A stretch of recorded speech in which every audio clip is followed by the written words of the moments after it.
আওয়ামী লীগের ভাইয়েরা আওয়ামী লীগের ভাইয়েরা শুনেন, আপনাদের তো ভাই বললাম না, মানুষে ভাই বলা যায়, আপনাদের তো বললাম না, একটু শুনেন, হ্যাঁ কথাগুলো শুনেন।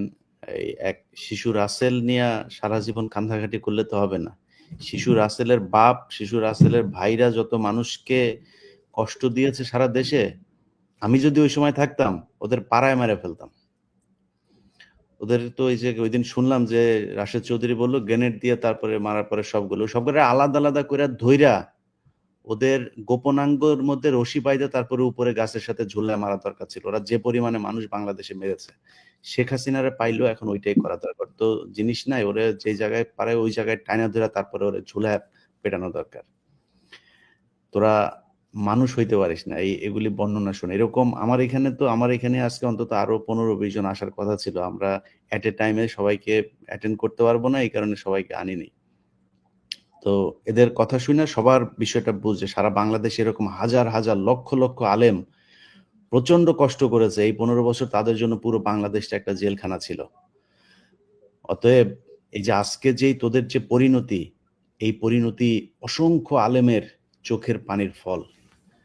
এখনো সময় আছে যদি নিজেরে, তোদের আওয়ামী লীগের কেউ কেউ তো এখন নিজেরে মুসলমান, ওই দিন আমার এক পরিচিত এখানে শুক্রবার নামাজ পড়তে গিয়েছে, যা আমার সাথে বলছে যে আওয়ামী লীগ করে, তার আবার খুব ক্লোজ।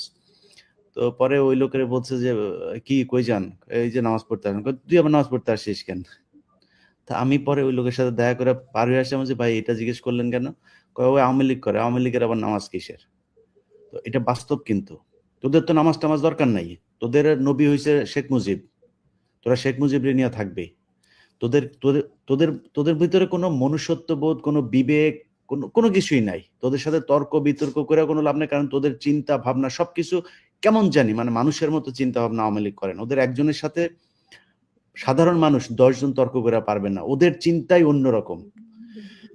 তো আল্লাহ এদের মুক্ত করেছে।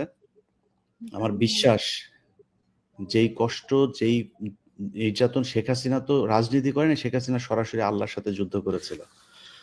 তো আমরা খুব খারাপ একটা পরিস্থিতি থেকে বের হয়েছে। এই দেশের মানুষকে বলবো, শিক্ষা নেন। আল্লাহর সাথে যুদ্ধ করার ফলাফল ভালো হয় না। কিছু জায়গায় নিজের মিনিমাম নীতি নৈতিকতা বোধ এগুলো ঠিক রাখা দরকার।